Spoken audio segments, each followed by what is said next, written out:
Hidup itu mbok mengalir saja. Tapi kalau kita tidak sadar arah, tidak tahu ini mau kemana, apa itu bisa disebut mengalir? Bukankah itu namanya hanyut?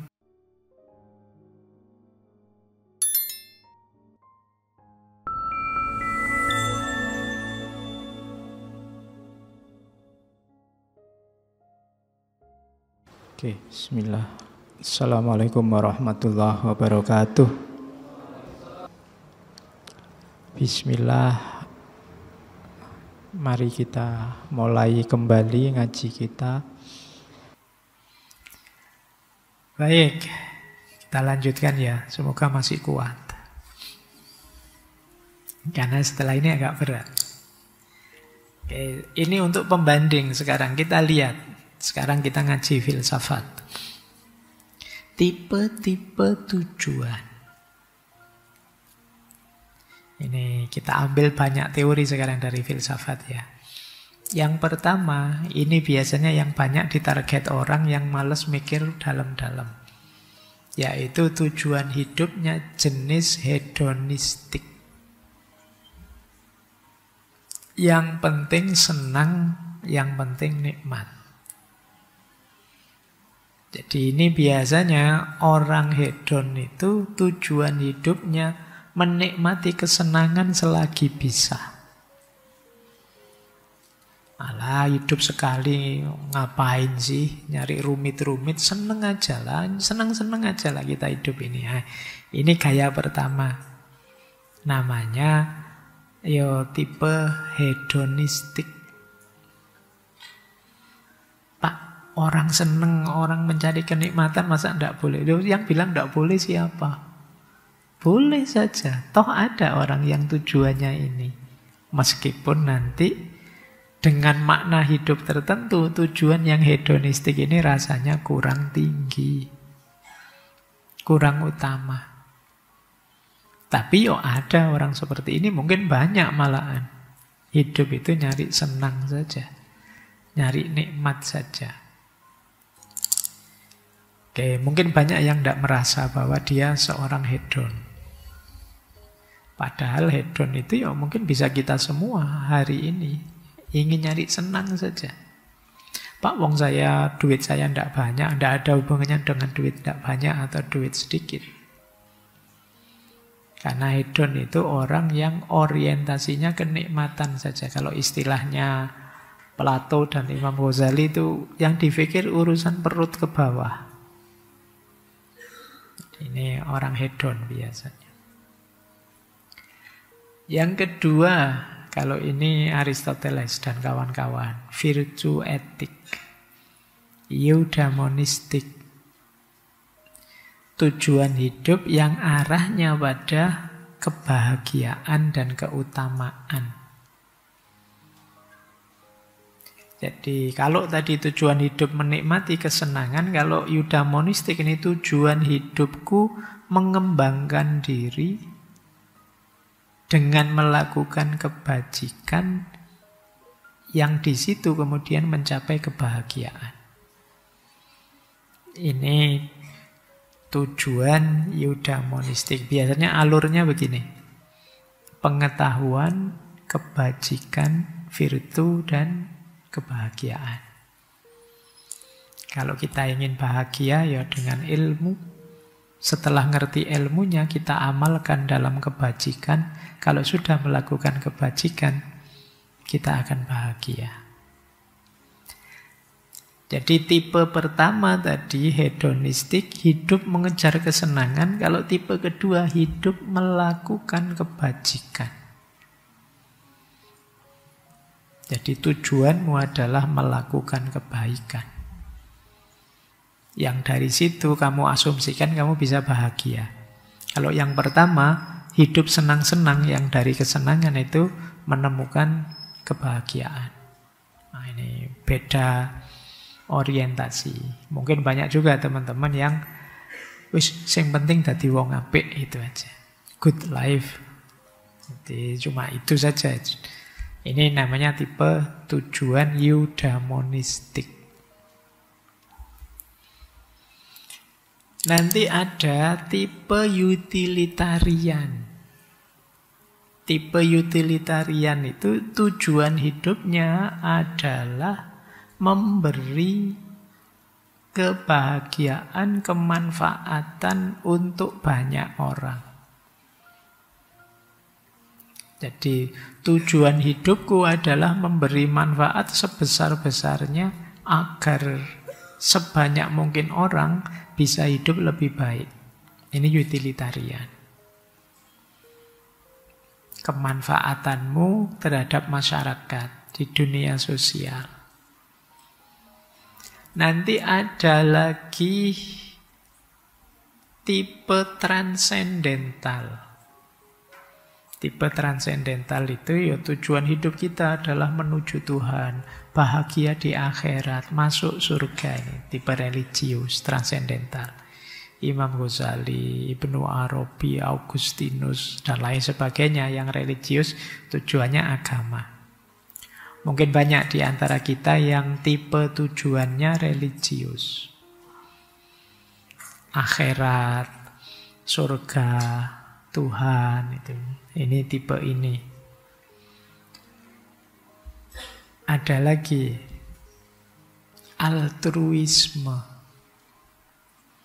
Kalau altruisme itu mengorbankan diri untuk orang lain. Ini altruis. Jadi kan banyak orang yang membahagiakan orang lain meskipun aku sendiri harus berkorban. Biasanya dianalogikan dengan lilin. Dia menerangi sekitarnya meskipun pada akhirnya dia akan habis. Ini tipe altruis. Pak, tujuan hidup saya itu Pak hanya satu Pak, membahagiakan orang tua. Itu saja Pak. Meskipun saya harus sengsara ini, sengsara itu, susah ini, susah, tidak masalah. Saya sengsara juga tidak masalah, asal orang tua saya bahagia. Ini namanya tipe altruis. Mungkin ada yang malah bukan orang tua, sahabat. Yang penting saya bisa membantu sahabatku. Nah, tipe altruis. Aku tidak makan, tidak apa-apa, asal sahabatku makan. Karena ada orang tipe yang sangat setia kawan seperti itu. Ini namanya tipe altruis.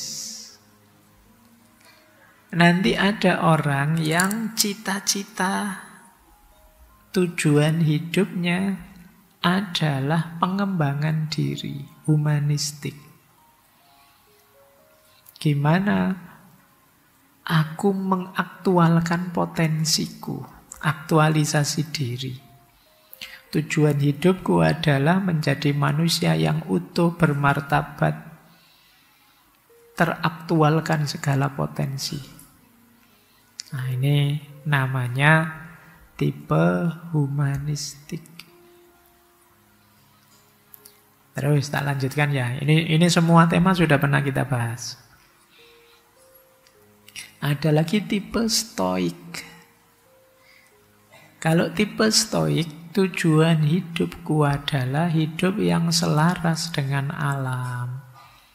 Menerima apapun ketetapan Tuhan. Dan mengabaikan apa yang di luar kemampuan. Jadi menerima apapun ketetapan atas kita, sibuk yang dalam kendali dan membiarkan apa yang di luar kendali.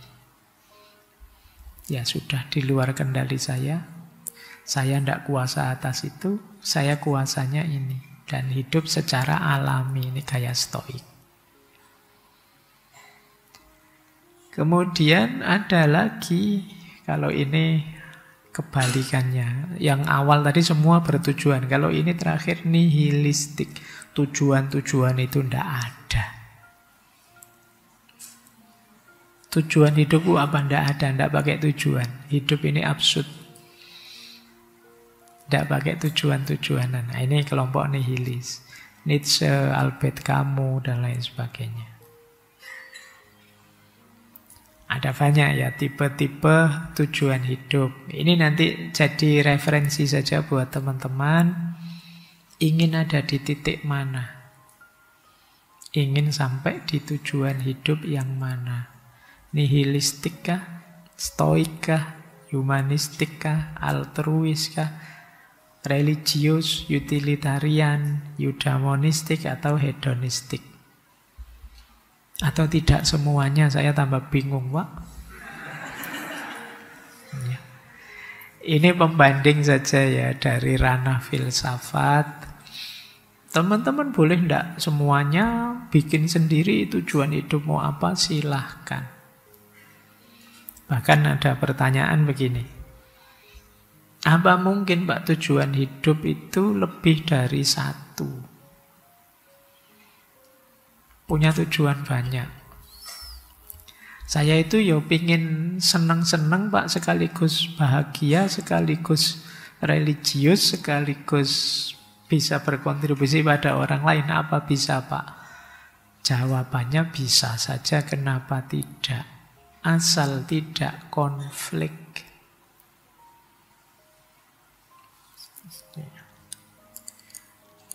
Nanti ada konsep begini. Tujuan hidup itu bisa berjenjang. Dulu waktu kita belajar di Martin Seligman itu. Ada orang yang tujuan hidupnya ingin senang-senang saja. Pleasure life. Kemudian ada yang tujuan hidupnya good life. Hidup benar, hidup baik. Nanti yang ketiga ada yang tujuan hidupnya meaningful life. Hidup yang bermakna. Kayak bahasa Jawanya ya, urip seneng, urip apik, apa urip migunani. Dadi wong sing seneng, dadi wong sing apik, apa dadi wong kang migunani. Ini leveling, level. Tentu saja kalau kita hanya ingin senang-senang saja titik, yo dua yang lebih tinggi ini tidak mungkin kena. Tapi kalau kita ada di level yang lebih atas, bawahnya akan kena. Gambarannya begini. Kalau kita hidup baik, ya jujur, ya mungkin religius, ya mungkin amanah, ya mungkin itu. Kita akan merasakan kesenangan-kesenangan juga dalam hidup ini. Tapi kalau kita hanya senang-senang saja, atasnya tidak kena. Yang dipikir perut saja atau mikir bawah perut saja, itu good life-nya mesti ketinggalan, kececeran. Tapi kalau kalian orientasinya good life, di antara jalan untuk good life itu ya kesenangan. Yang pas, yang cukup, yang sesuai aturan. Sesuai normanya. Ya kalau gambaran kasarnya ya, ingin kawin saja, itu kan pleasure life, senang-senang. Mbok jangan ingin kawin saja, mbok ingin menikah. Nah, kalau menikah itu good life. Loh, kalau kalian menikah kan dapat kawinnya. Tapi kalau kalian kawin saja tidak dapat menikahnya. Jadi kalau kalian ambil yang atas, bawahnya dapat. Tapi kalau ambil yang bawah, yang atas, yang lebih utama tidak dapat. Apalagi yang tertinggi. Yang tertinggi itu meaningful life. Meaningful life itu hidup yang bermakna. Hidup bermakna itu berarti berkontribusi ke sesama. Tidak sekedar aku yang senang, aku yang baik. Tapi juga berbagi kesenangan ke sesamamu, berbagi kebaikan ke sekelilingmu. Itulah meaningful life. Kalau kalian ada di meaningful life, urusan makna tadi, berarti kamu merasa dirimu sudah sangat penting. Alhamdulillah, saya meskipun tidak banyak uang, tapi hidupku bermanfaat sekali ke sesama sekelilingku. Ini namanya meaningful life. Nah, kalau sampai di meaningful life, pasti good life. Kenapa? Karena Yang kita bagi ke sekeliling itu kan tentu saja hal-hal yang baik. Bukan hal-hal yang jelek-jelek. Kalau hal-hal yang jelek-jelek ya sekitarmu tidak akan mau. Kalian berbagi kegembiraan, berbagi kebaikan, kan selalu begitu. Yang kalian bagikan itu yang kalian dapat sebelumnya. Jadi kalau kalian di meaningful, good-nya pasti sudah dapat. Tadi di good life, pleasure-nya juga sudah dapat. Kalau sekedar good life, meaningful-nya masih belum. Ingin jadi orang baik, tapi kan itu masih level dirimu sendiri. Masih belum berbagi kebaikan ke sekelilingmu. Tapi kalau kalian sudah berbagi kebaikan ke sekelilingmu, kan berarti pertama-tama kalian sudah harus baik duluan. Ini yang tadi saya sebut hierarki, rankingnya. Oleh karena itu Pak, apa harus satu gitu, hedon saja, kemudian utilitarian saja? Tidak, bisa saja kombinasi. Syaratnya apa kombinasi itu? Kalian tahu mana yang inti, mana yang pendukung, mana yang pelengkap. Ini yang sifatnya prioritas tadi. Di antara yang membuat kita bingung menetapkan tujuan adalah kita sering tidak punya prioritas. Jadi apa mungkin Pak tujuan lebih dari satu? Mungkin saja. Asal kalian sadar prioritas. Misalnya, kuliah saja atau organisasi, mungkin ada yang sambil kuliah berorganisasi, atau apalagi kesibukanmu, pacar misalnya ngono ya, anggap baik kuliah, pacar, organisasi. Ini mungkin mewakili pleasure, mewakili. Nah, tiga ini apa ndak boleh Pak ditarget tiga-tiganya? Apa ndak bisa? Bisa sih. Tapi kalau kalian tidak punya prioritas, tidak punya ranking, ini lebih penting baru ini, setelah itu ya ini. Itu kalian mesti dalam hidupmu akan sering overthinking, sering dibingungkan oleh pilihan yang tabrakan. Kalau tidak tabrakan tidak masalah. Pak, kuliah, organisasi, pacar, semua bisa jalan kok Pak. Kuliah itu hari Senin sampai Jumat Pak. Kalau urusan organisasi hari Sabtu ketemu teman-teman di kampus. Nah untuk pacar malam Minggu sama Minggu. Jadi tidak tabrakan. Kalau bisa jalan semua kenapa tidak? Tapi ada kalanya terus tabrakan. Alah kok ya sama dosennya jadwalnya dipindah misalnya. Loh sekarang tabrakan. Kalau tabrakan gini kan terus kalian jadi overthinking. Akan lebih mudah kalau kalian punya prioritas. Kalau tabrakan kuliah misalnya dengan organisasi, oh dari tiga itu Pak, kalau di prioritas ya prioritas pertama kuliah, kedua organisasi, nanti pacar ya ketiga saja sudah.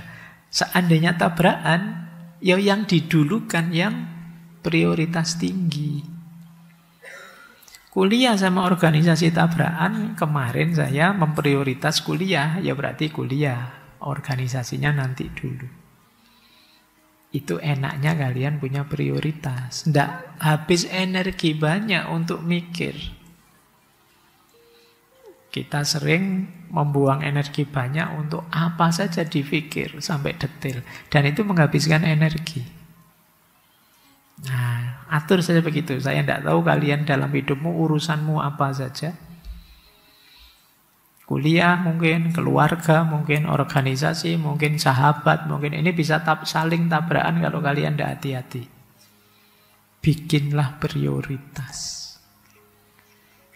Ranking lah. Nah, nanti kalau tabrakan ya minta maaf ke temanmu. Mohon maaf ya, saya tidak bisa ikut nongkrong nih karena ada tugas kuliah.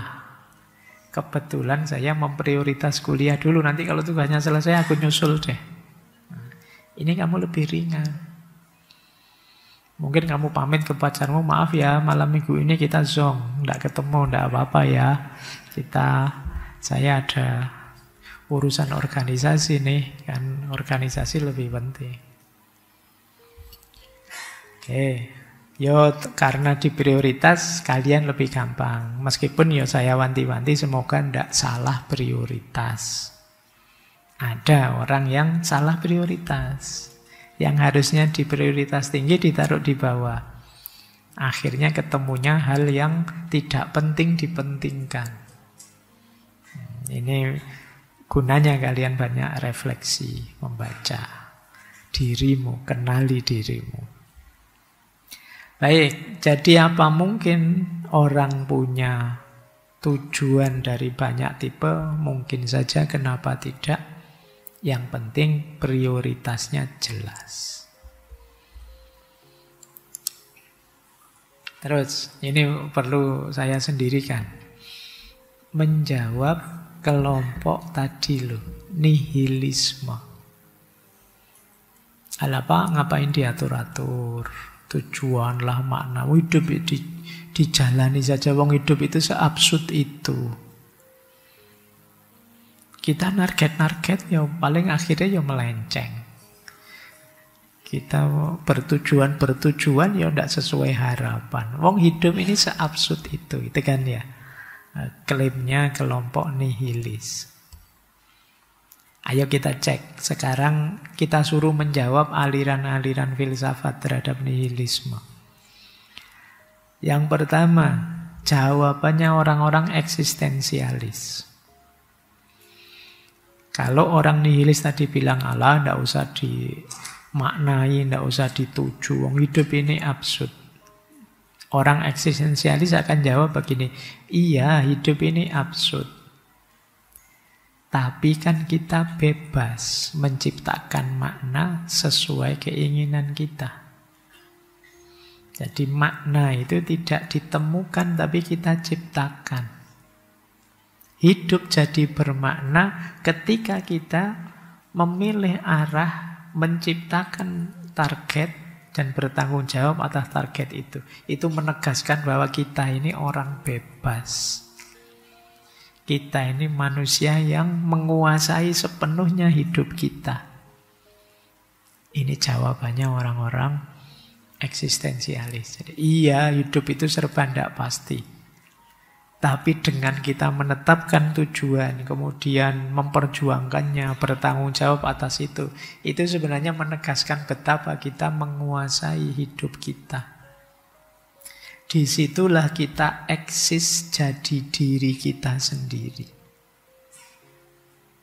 Bukan yang diombang-ambingkan oleh situasi kiri kanannya. Ini jawaban versi eksistensialis. Sebenarnya yang punya teori absurd itu kan Albert Camus. Camus sendiri bilang ya berontaklah, rebel. Tidak masalah. Di situ kita menegaskan diri. Hidup ini memang absurd, tapi mari kita ciptakan makna versi kita. Lanjut. Kalau ini jawabannya orang beragama. Katanya siapa, hidup itu tidak ada maknanya.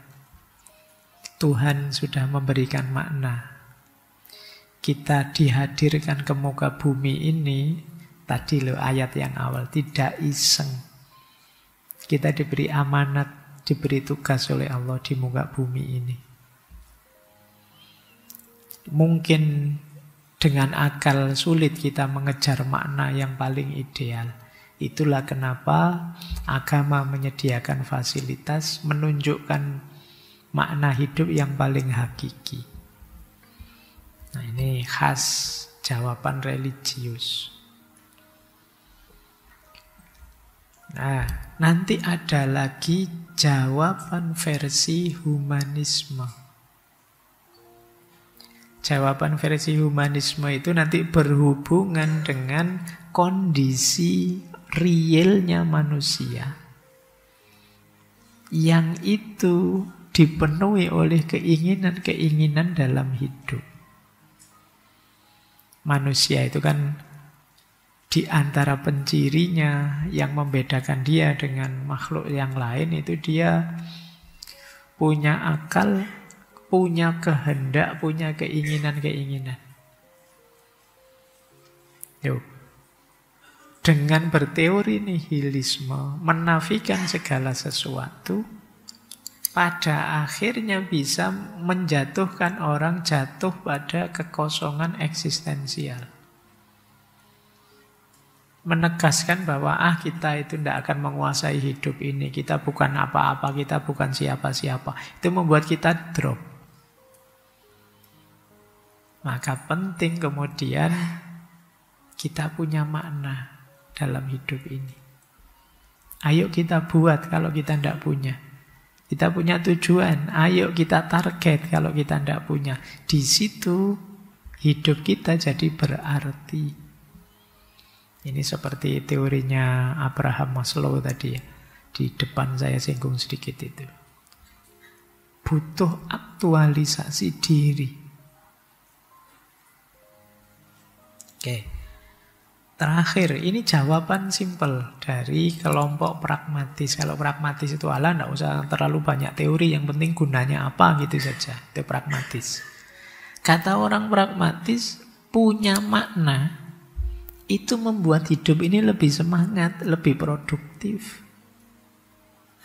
Bayangkan kalau kita melihat hidup ini kekosongan saja, itu ya kita jadi males menghidupkan hidup yang penuh semangat itu. Tapi dengan kita punya makna, kita lebih semangat. Misalnya ya, kalian memaknai diri sebagai orang yang soleh, yang dekat dengan Tuhan. Itu kan membuat kalian terus jadi rajin beribadah. Gitu. Bayangkan kalau pakai teori nihilisme. Alah, ibadah tiba ibadah itu ya. Tidak mesti juga kok. Yang ibadah bisa tidak selamat, yang tidak ibadah bisa saja selamat. Hidup ini ya absurd. Ini nanti kalau kayak itu kamu jadi tidak semangat. Kata orang pragmatis, sudahlah dengan punya makna kita hidup lebih semangat, lebih produktif. Nah ini versi jawaban terhadap kelompok nihilis. Ada versi pragmatis, versi humanistik, eksistensialis, bahkan versi religius. Satu lagi, ini kalimat yang paling sering kita dengar. Alah, hidup itu biarkan mengalir saja. Ini kalian sering pakai diksi ini ya. Hidup itu mbok mengalir saja.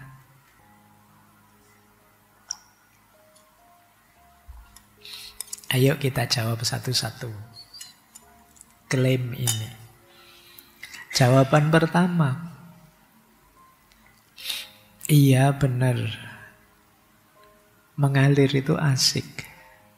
Mengalir itu indah. Seperti sungai yang mengalir tidak pernah memaksakan jalannya. Tetapi sungai yang kalian pakai analogi itu arahnya jelas, muaranya jelas, pada akhirnya ke laut. Jadi jangan dikira sungai yang mengalir itu sekedar ikut saja, tidak tahu tujuan akhirnya. Tahu dia, tujuan akhirnya kemana? Ke laut pada akhirnya. Bandingkan kalau kita mengalir. Kita yang mengalir tidak tahu pada akhirnya kita kemana.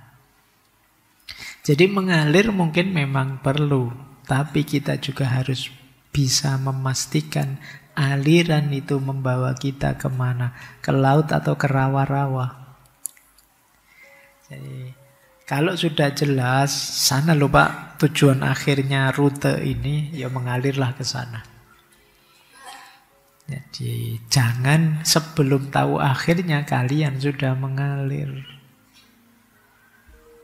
Ya, ini alasan pertama untuk tidak mengalir saja. Bahkan kalau dihubungkan dengan air kan ada peribahasa yang terkenal sekali. Hanya ikan mati yang berjalan mengikuti arus air. Karena kalau ikan hidup dia bisa melawan arus. Jadi kalau kalian hanya mengalir saja, ya seperti ikan mati sebenarnya. Baik, jawaban pertama itu. Jawaban kedua, mengalir memang memberi kita kebebasan, fleksibilitas. Tapi kalau kita tidak sadar arah, tidak tahu ini mau kemana, apa itu bisa disebut mengalir? Bukankah itu namanya hanyut? Ini yang ditegaskan oleh Kanjeng Sunan Kalijogo itu ya. Angeli ananging ora keli. Boleh kalian mengalir, tapi jangan tenggelam. Tidak tenggelam itu berarti kalian sadar ini aliran mau kemana. Kalian tidak hanyut begitu saja. Jadi mengalir saja itu ya, kalau sepenuhnya mengalir tanpa sadar alirannya kemana, tentu saja negatif. Kalian tenggelam. Nanti kata Heidegger, manusia itu ada dua tipe. Yang satu namanya Dasman, yang satu namanya Dasein. Dasein ini manusia otentik yang tegak sebagai dirinya sendiri. Dasman itu manusia yang tenggelam dalam kerumunan. Dia sendiri tidak ada, selain orang menyebutnya hanya bagian dari kerumunan. Itu namanya Dasman. Kalian tidak eksis sebagai dirimu. Orang yang hanya mengalir saja dan tenggelam itu ciri orang Dasman ini. Jati dirimu, eksistensimu itu secara pribadi, individual, tidak diketahui, tidak diakui. Karena kalian hanya dilihat sebagai bagian dari kerumunan orang banyak. Nah, maka Sunan Kalijogo menyebut, ya mengalirlah, tidak apa-apa, tapi ya jangan sampai tenggelam. Berarti kalian tetap tegak, tetap sadar, meskipun mengikuti aliran. Ini jawaban kedua. Jawaban ketiga, mengalir itu mungkin bagus untuk hal-hal yang ringan. Liburan, hobi, kesenangan sementara boleh. Tapi untuk hal-hal yang besar, jangan mengalir saja. Kesehatan, pekerjaan, itu yo bahaya kalau kalian mengalir saja. Mas, mbok yo dijaga kesehatanmu, Mas. Ala Pak, saya mengalir saja, waktunya sakit yo biar sakit, waktunya bahaya kalau kamu begitu prinsipmu.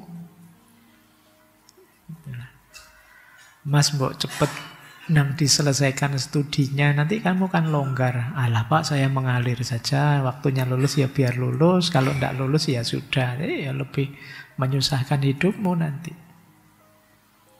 Jadi untuk hal-hal urgent penting, ya kalau bisa jangan mengalir saja. Pilihlah, putuskan apa yang kamu mau. Tunjukkan aku mau ini loh, menuju ke sana. Jangan hanya mengalir saja. Ya kalau untuk hal-hal kecil, iseng apa gitu ya monggo. Untuk hobi mungkin bisa, untuk hiburan mungkin bisa. Drama Korea, ngikuti yang sedang rame apa, ayo tak tonton nih, yang itu tidak masalah sih. Tapi kalau untuk yang penting-penting jangan. Gitu loh. Untuk studimu jangan. Nyari jodoh, mengalir saja Pak, sedapat-dapatnya apa gitu. Ya jangan, kalian harus milih. Oke ya, jadi bedakan ini. Ini karena saya tahu argumen mengalir ini banyak sekali dipakai teman-teman. Semoga tidak dipakai untuk nutupi malesmu saja sebenarnya. Ini kalau yang sungguh-sungguh ya pengen mengalir. Kalau yang males sih obatnya beda. Jadi seperti perahu. kita bisa ikut arus, tapi ya tetap pegang dayung, biar tidak terbawa ke tempat yang salah. Ikut arus meringankan perahunya, tapi kan kalau ke arah yang salah kan juga rugi kita. Maka kita tetap pegang dayung, biar kita bisa mengarahkan. Yang terakhir, kalau ini dalam Islam, ada konsep tawakal. Tawakal itu, pasrah pada Allah itu, kita tetapkan setelah ikhtiar dijalankan. Jadi tawakal itu di belakang. Setelah ikhtiar, jangan ditaruh di depan. Mas, waktunya ujian loh, ayo belajar. Pak, saya tawakal saja lah Pak, enggak tahu hasilnya. Loh, belum apa-apa kok tawakal. Tawakal itu setelah ikhtiar dijalankan, sudah belajar serius. Mas kemarin belajar Pak, saya sudah sampai jam berapa itu, tapi tidak paham-paham Pak, sudah saya tawakal saja. Nah ini masih mending gitu loh. Jadi jangan belum apa-apa sudah tawakal. Mbok nyari-nyari kerja sana Mas sudah sarjana. Enggak Pak, saya tawakal saja, kalau sama Allah diberi pekerjaan ya ayo. Apa-apa kok alasannya tawakal. Padahal kamunya tidak mau ikhtiar sebenarnya. Tawakal itu setelah ikhtiar dijalankan. Tawakal itu kan bahasa mengalir ini. Saya mengalir saja, itu kan sama, saya tawakal saja. Mulia sih bertawakal, itu berarti kita tidak memaksakan hasil. Tapi tanpa ikhtiar ya tawakal tidak ada nilainya. Menunjukkan kita pasif saja, pasrah saja. Tidak menjalankan amanat Allah untuk berikhtiar. Oke, jadi nanti kalau ada yang beralasan hidup ini mengalir saja, kalian punya banyak alasan ya sekarang untuk membantahnya. Biar ini tidak dipakai sebagai dalih, kalian jadi pasif. Kalian tidak aktif menikmati hidupmu. Seperti Kanjeng Sunan Kalijaga tadi. Tetap iya, kalian harus update, mengikuti perkembangan zaman, mengalir, tapi jangan tenggelam. Angeli, ananging, ora keli. Baik, oke ya, kita review dari awal tadi. Dalam hidupmu berarti tetapkan tujuan, sadari nilai penting dirimu. Itu yang tema hari ini ya, tujuan hidup dan makna hidup. Kalau kalian tujuanmu jelas, kalian sadar nilai penting dirimu, hidupmu pasti akan lebih stabil, lebih tenang. Dibandingkan kalau kalian hidup random saja, mengalir saja, atau menganggap tidak ada gunanya menetapkan tujuan karena hidup ini absurd. Karena hidupmu itu berharga, kelolalah secara serius, secara bermakna. Eman-eman loh kita hidup di dunia ini, kesempatannya hanya hari ini. Hanya di periode ini. Kalian yang Gen Z menikmati fase generasi Z-mu. Nanti setelah itu mungkin ada generasi yang lain, apalagi kamu sudah selesai masamu, fasemu di dunia ini. Nah, kesempatan itu nikmatilah dengan menegaskan tadi tujuan hidup, makna hidup yang jelas.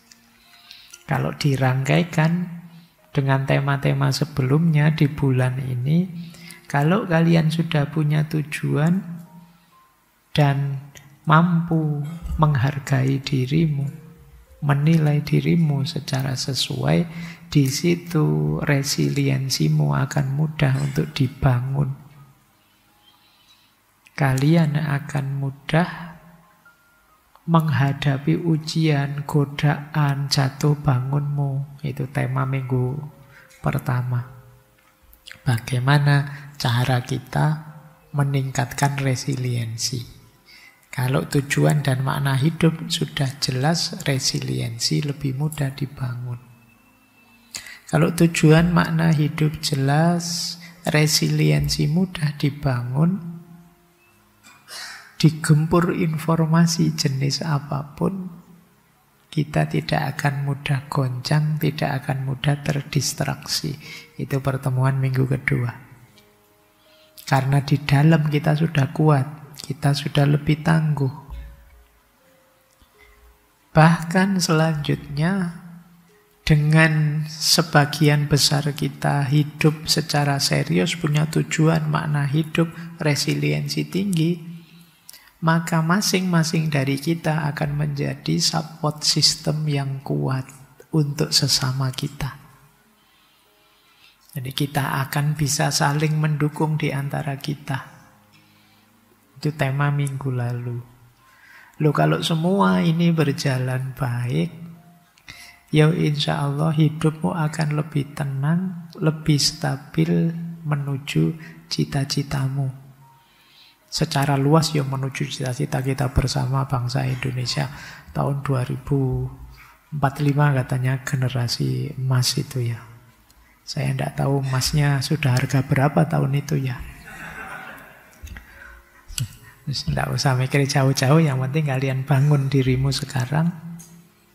Tetapkan tujuan dan makna hidup, kuatkan resiliensimu, kemudian tingkatkan literasimu menghadapi informasi, bangun support system yang kuat. Itulah nanti kunci kesuksesanmu ke depan. Baik, saya kira itu ya tema bulan ini kita tuntaskan. Semoga jadi bekalmu untuk membangun, meningkatkan kualitas dirimu.